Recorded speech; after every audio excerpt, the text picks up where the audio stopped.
natin sa lagay ng ating panahon ngayong araw ng Huwebes, January 4, 2024. Narito ang ating latest satellite images. Makikita natin halos walang masyadong kaulapan dito sa ating kapuluan at inaasahan pa rin natin ang patuloy na pag-iral ng northeast monsoon o hanging amihan dito partikular na sa Luzon, habang easterlies o yung hangin na nagmumula sa karagatang Pasipiko ang siyang nakakaapekto naman sa nalalabing bahagi ng ating bansa.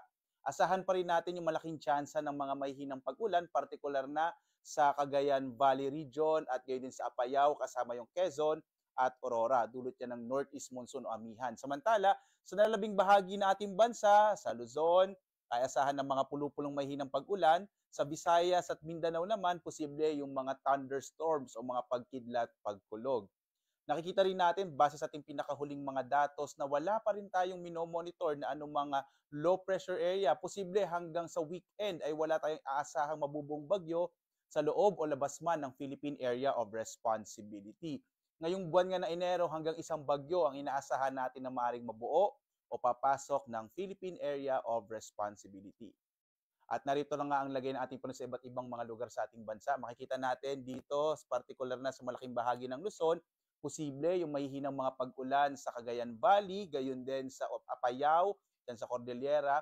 Kasama rin itong bahagi ng Aurora at sa Quezon, dulot niya ng northeast monsoon hanging amihan.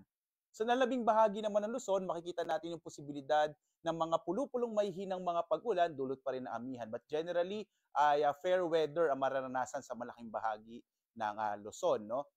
Sa Lawag naman, agwat ang temperatura hanggang 20 degrees Celsius, sa Baguio hanggang 24 degrees Celsius, sa bahagi ng Tuguegarao hanggang 29 degrees Celsius, sa Kamaynilaan naman hanggang 30 degrees Celsius, 22 to 28 naman sa Tagaytay, habang sa Legazpi sa bahagi ng Bicol, 24 to 31 degrees Celsius. Dito naman sa may bahagi ng Palawan, Visayas at Mindanao, makikita rin natin generally fair weather ang maaring maranasan, paliban na lamang sa mga usual na mga rain showers and thunderstorms. Sa bahagi ng Palawan at Western Visayas, kung saan nakaka-apekto din itong amihan, asahan yung mga posibilidad ng isolated o pulupulong mahinang pag-ulan. Agwat nga ng temperatura sa Calayan Island, nasa 25 to 32 degrees Celsius. Sa Puerto Princesa naman hanggang 32 degrees Celsius, hanggang 31 degrees Celsius naman sa Iloilo, habang sa Cebu hanggang 30 degrees Celsius, at sa Tacloban 26 to 31 degrees Celsius.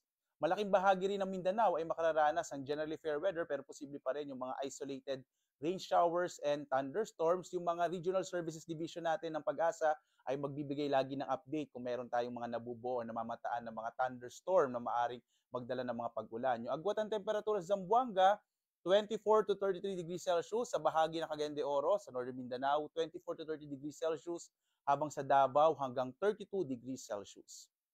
Samantala naman, dahil nga lumalakas tong amihan, nakataas pa rin itong gale warning natin, partikular na sa bahagi ng Batanes, sa Cagayan kasama yung Babuyan Islands, gayon din sa mga baybayin ng Ilocos Norte at Ilocos Sur. Sa bahagi ito ng ating bansa, delikado pa rin humaglayag yung mga maliliit na sasakyang pandagat at maliliit na mga bangka, kaya iwasan mo nang pumalaot dahil maaring maging delikado yung lakas ng alon ng karagatan sa bahagi ito ng ating kapuluan.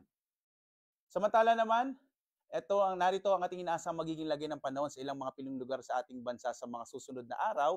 Sa Kamaynilaan, sa Baguio City, ay inaasahan pa rin natin ang epekto ng amihan, kaya posible yung pulupulong mahinang pag-ulan, but generally fair weather pa rin ang ating asahang lagay ng panahon. Sa Legazpi, sa bahagi ng Bicol Region, kasama na rin dyan yung silangang bahagi ng Luzon, ng Southern Luzon, kasama dyan yung Quezon. Asahan ang posibilidad ng maulap na kalangitan na may kalat-kalat ang mga pag-ulan. Nakikita natin na posibleng makaapekto ang shear line sa mga susunod na araw, habang sa Cebu at Davao, asahan pa rin natin yung mga pulupulong pag-ulan, pagkidlat, pagkulog, but generally fair weather din. Posibleng medyo mainit sa tanghali ang maring maranasang lagay ng panahon. Sa Metro Manila, yung agwat ng temperatura natin mula 23 to 31 degrees Celsius. Sa Baguio, 15 to 24 degrees Celsius. Sa Legazpi naman, nasa 25 to 32 degrees Celsius. Sa Metro Cebu, 25 to 31 degrees Celsius. Habang sa Metro Davao, nasa 24 to 33 degrees Celsius.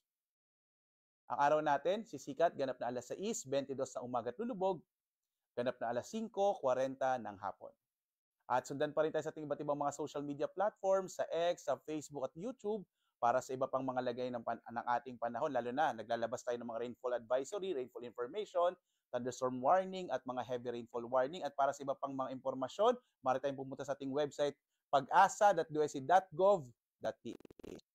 At live po na nagbibigay ng update ng lagay ng panahon mula dito sa Pag-asa Weather Forecasting Center. Ako si Obet Badrina. Maghanda po tayo lagi para sa ligtas na Pilipinas. Maraming salamat po. Maraming salamat sa inyong pagsubaybay. God bless.